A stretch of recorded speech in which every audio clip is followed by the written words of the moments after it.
What's up, everybody? Oh, super fun. It is nice to be back to Unplugged. I like doing stuff here. Even though we do a lot of the same things, we write different things. You guys are great at helping out with all this stuff. I also love this country. Who loves this country? Yeah. We can all come together and celebrate freedom of speech, and say some dumb shit. I also love freedom of religion. Anybody here religious? Yeah. I like how we can have different religions, and we're happy, it's awesome. You can do whatever you want. And I love that we're happy when people find peace in the religion that they have. But if you become too religious, we're also happy to send the ATF to burn your fucking house down. So be safe. Don't pray too hard. Anyone here that was raised religious but no longer practices?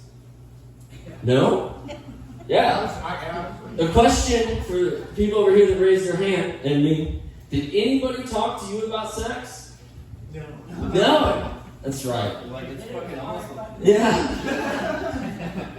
But I found out about it at church. Exactly. I got most of my sex talk from church too, which was just, don't do it till you're married, and the usually creepy youth pastor reciting Bible verses damning masturbation, as God would have it, the spilling of one seed. Yeah. One of these verses that I always remember is Genesis 38, 7 through 10. And Judah has his oldest son killed by God because he was wicked.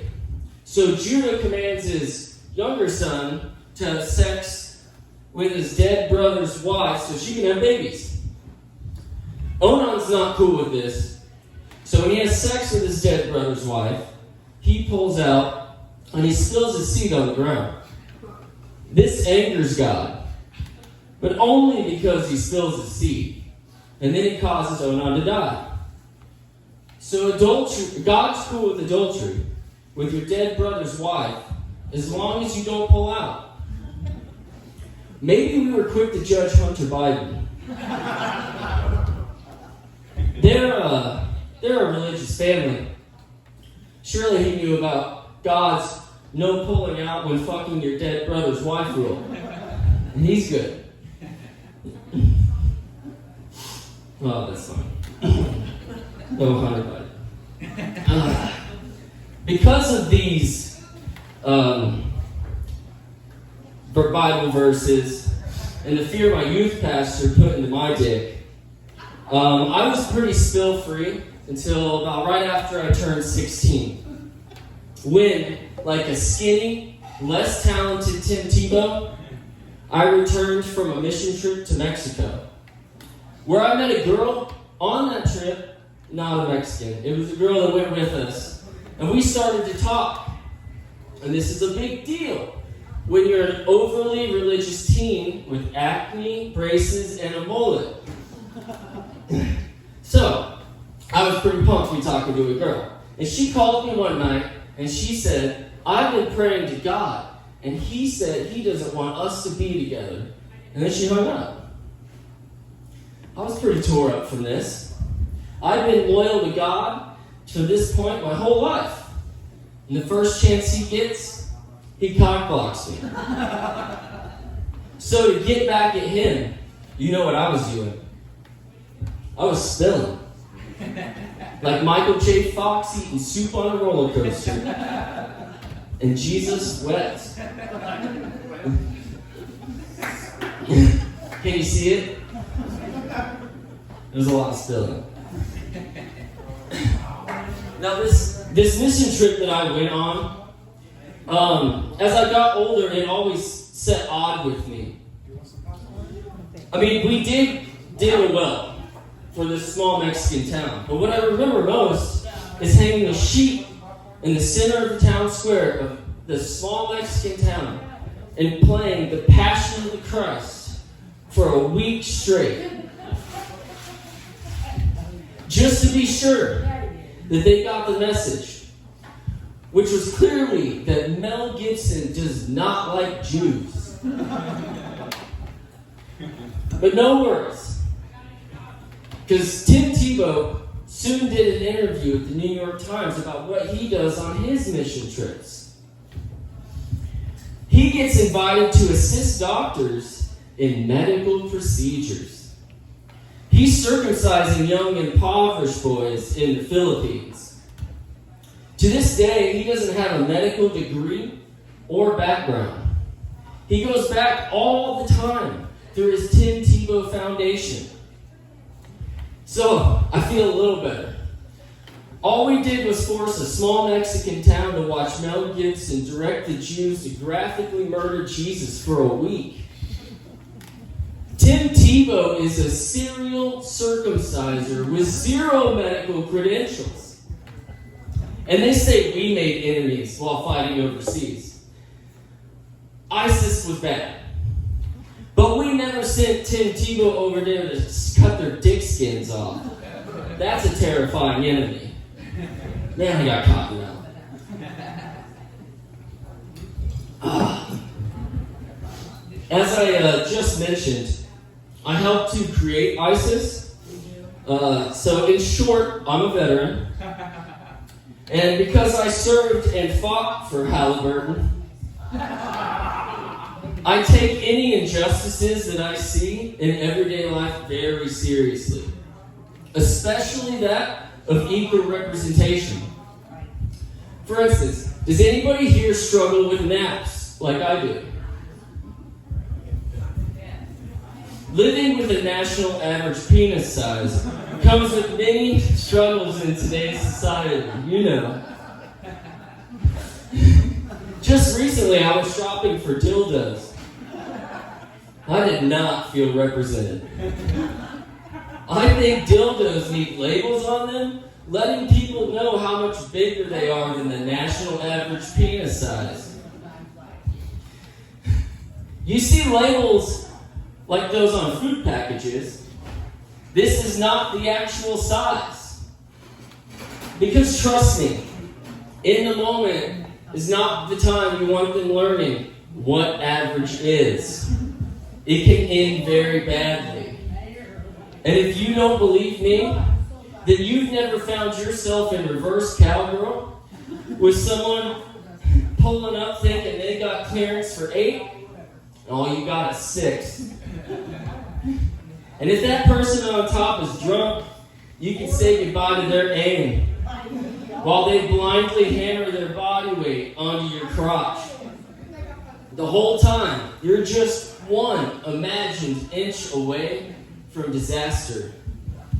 That's why safe sex for me has always been when I control the thrust.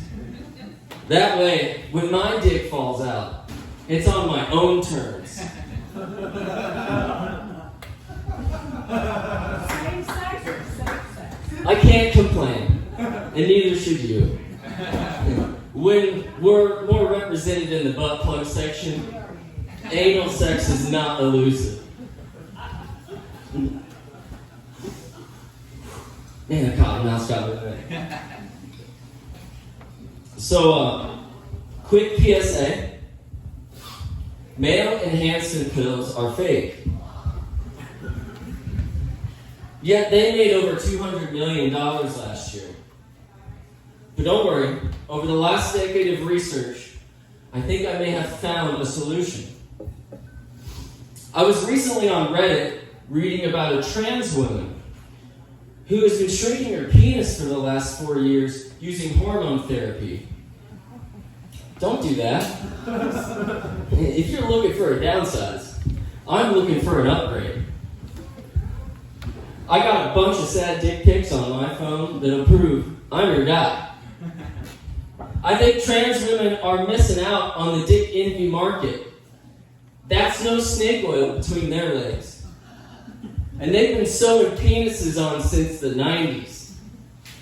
Clearly, the world's next billionaire is a well-endowed trans woman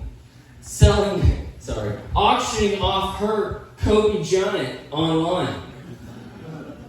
Dick swap would not only be the next Pornhub category, it would be our country's next hit show.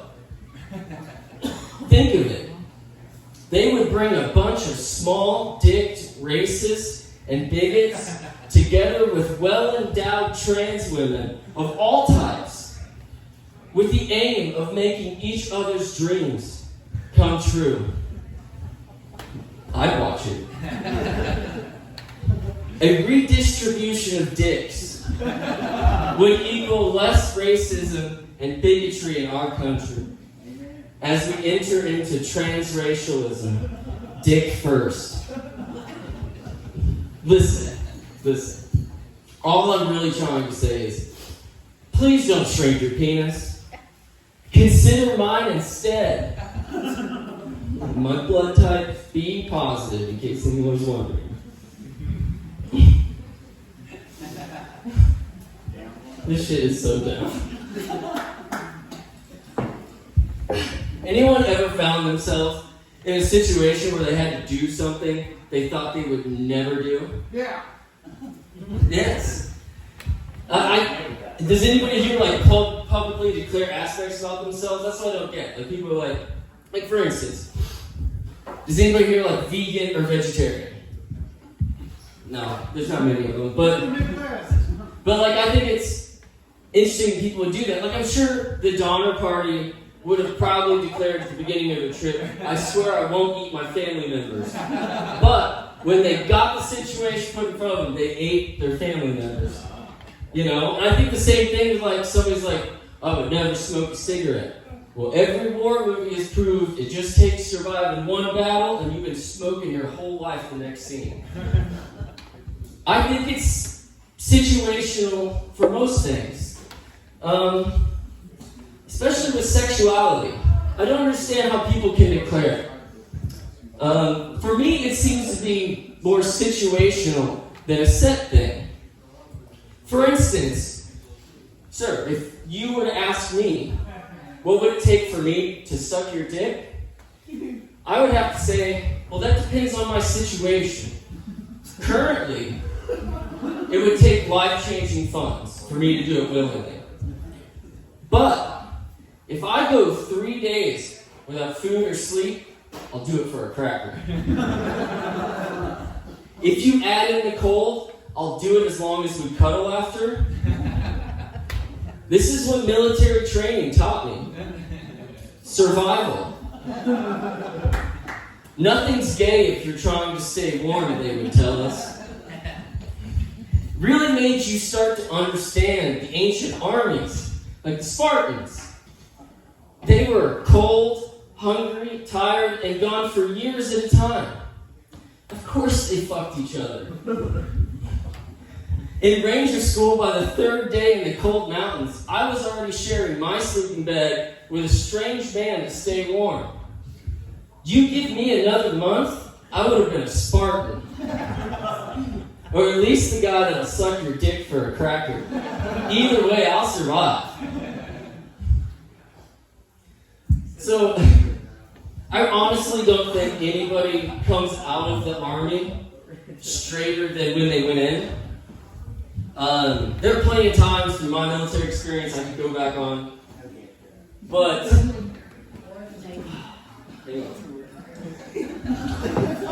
when I went in the military, I swear to God, I was straight. I was from a small town in the Midwest. Everybody here thinks they're just straight as an arrow and heterosexual. But this is I've never told this story. This is straight up true. I went through 8.5 months of training and all this stuff to get to Ranger Battalion. And it was just different trainings, you have to go all the way. And I finally get to battalion. I get assigned. I'm super pumped. I'm in special operations. I finally made it. And the first day I get there, they pull me aside into this office. And they sit me down. And the guy across from me says, I am an Army Ranger trained interrogator. And I'm thinking in my head, what the fuck? Why am I sitting here? I'm thinking I'm getting hazed. I just got here. I've been through all this training. I finally made it. I'm sure they're going to haze me. It's just a group of killers. And he just says, we know you're gay. We know you have an apartment downtown Columbus. We know you're selling drugs, and we know you're doing it with Sanchez. What? I just met Sanchez in training 4 weeks ago. And that's the only time I met him. We've never been in anywhere but training. And he just goes, you can't lie. I'm an Army trained interrogator. I do this overseas. This is what I do. I know what I'm saying is true. And you're going to tell me. I did this for a week. My first week in Range Battalion, I was gay. And they knew it, and I was lying to them, and I sold drugs downtown Columbus, Georgia, with this guy I just met in training in a sleeping bag. And yeah, so me and him were separated for the first week. We were interrogated every single day, and for a full week I was told I was gay. I had an apartment downtown, and I was selling drugs with Sanchez. I can't tell you how hard it is to how straight you are or how straight you think you are, but you question things. Am I gay? Do I have an apartment downtown in Columbus? Do I sell drugs? So, this really absolutely happened. I had no fucking clue what was going on. So, because we weren't allowed to talk to each other, they separated, so you're not allowed to talk to them. So I can't be like, dude, what the fuck? So, generally, this is what happened. Turns out Sanchez has a crazy ex-girlfriend. And while we were all in training, she called all the commanders to the battalions and told them we were gay. We had an apartment downtown Columbus, and we sold drugs. And she apparently convinced everybody so that we got interrogated for a week.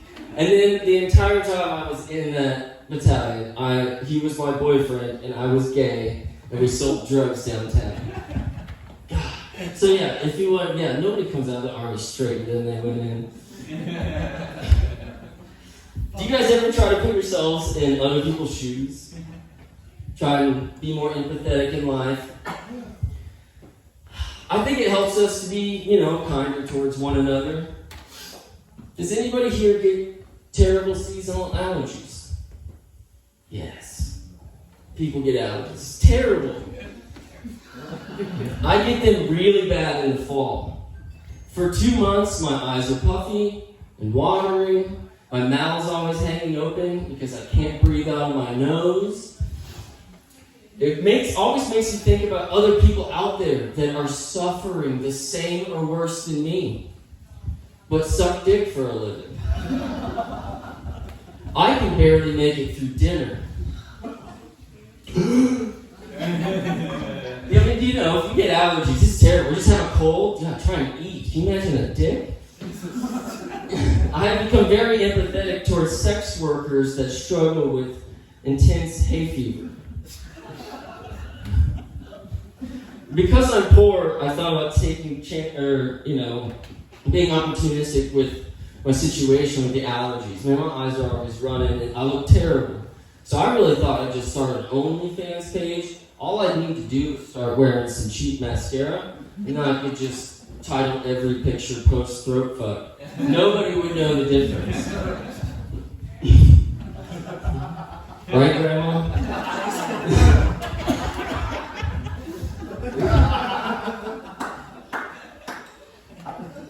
Oh man, this is ridiculous. I was watching TV the other night, and I saw this commercial for Cologuard. Anybody seen that one? Yeah, they dance and they sing about pooping in a box and sending it off in the mail to see if you have colon cancer. They make it seem really cool. They're too happy. I know. Well, Way too happy. they have cancer. Or not, but they're shitting in a box and they're like, hey! Well, what they do is they give you an attachment for your toilet that makes it 6 times smaller. Clearly showing that the people at Cologuard have been in different public toilets than me. Because when I go in, I'm like, maybe we should make it bigger. They also, not only must you aim like an Olympian for Cologuard, they say your specimen must be no bigger than a walnut. They also don't tell you what that means either. Just the nut with the shell, or green off the tree. They don't tell you. You just gotta figure it out. And once you've met all the Cologuard's requirements, you must now return your specimen. You should also know Cologuard does not take their branding off their return package. Finally answering the question of what's in the box? It's poop. It's poop. Someone tell Brad Pitt. I figured it out. Now you must also leave your box of shit in a visible location for pickup. And Cologuard only uses UPS. So when they ask what Brown can do for you, they can haul our nation's cancer-ridden shit in trucks that reach 140 degrees. It's no wonder those drivers went on strike for air conditioners. That is the same temperature as a porta potty in Afghanistan. Trust me, I know. I masturbated in those. Please think of that if you want to thank me for my service later.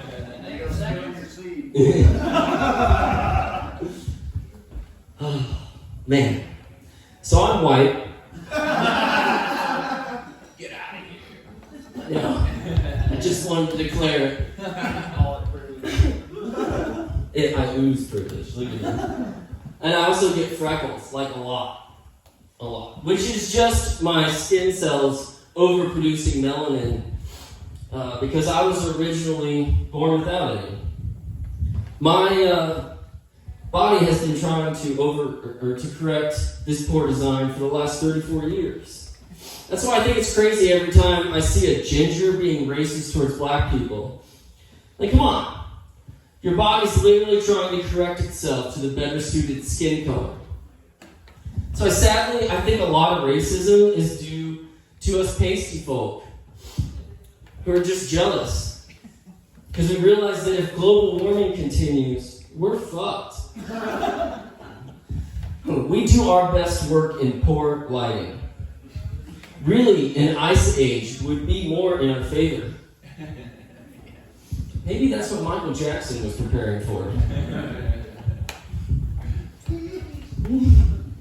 I like to listen to rap, hip-hop, R&B. Anybody else? Yeah, I love that stuff. I don't know what the difference is between all those three either. I am a white guy from the Midwest. I just know it's not country. But my favorite artist from this mysterious genre is Too Short. Even though he tells me in every song how his dick is bigger than mine and he's gonna fuck my wife. For instance, he says in the Good Book of Cocktails, chapter 13, verse 2 and 3, I'm short, dog, ain't nothing nice. You ever make me mad and I'll fuck your wife. I love his music. I'm sure he's a really nice guy. I just don't think I could ever have him over to my house. I mean, he's got me on the dick thing. I will not allow him to make it 2 for 2. I think a lot of these rappers, though, they just maybe start a cult on the side. It is a proven route if you want to fuck everyone's girl. You just can't pee on them. Oh, I got 2 of them. Michael Jackson and R. Kelly.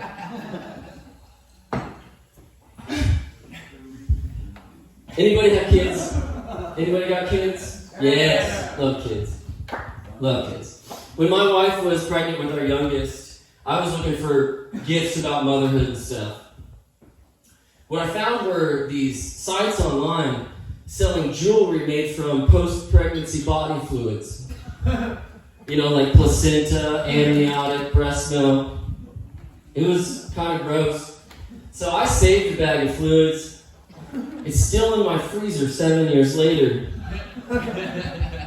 I just can't seem to find the right occasion to get a ring made with a card that says, to always remember, this came out of you. Do you think people ever get post-abortion jewelry made? Like, I didn't want the kid, but I love this necklace. Alright, I'll pivot.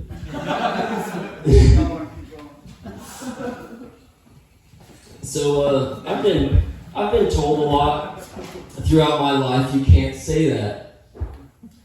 And I'll give you some instances. Christmas, family. I was given a pair of slippers, and they were a little too small. And I didn't want to make the person feel bad, and because they were a little small and just in the back, so I just said, it's okay, I'll trim my toenails and they'll probably fit. Can't say that. Not make them happy. I was at another family function, and another family member was talking about all the kidney stones that they had passed. And I said, Jesus Christ, what does your urethra look like? A tattered flag? Can't say that. Every time I see a fat firefighter and ask, we send them into weakened structures? Can't say that. Every time I see a fat police officer and say, you know they shoot first. Can't say that. I like that one a lot. I went to the VA hospital the other day because I'm a veteran. And it's my right to go there. It's a wonderful place. The doctor explained to me that he was going to check my prostate. And this was my first official prostate exam. And I was nervous, pretty unaware of how the process was going to go.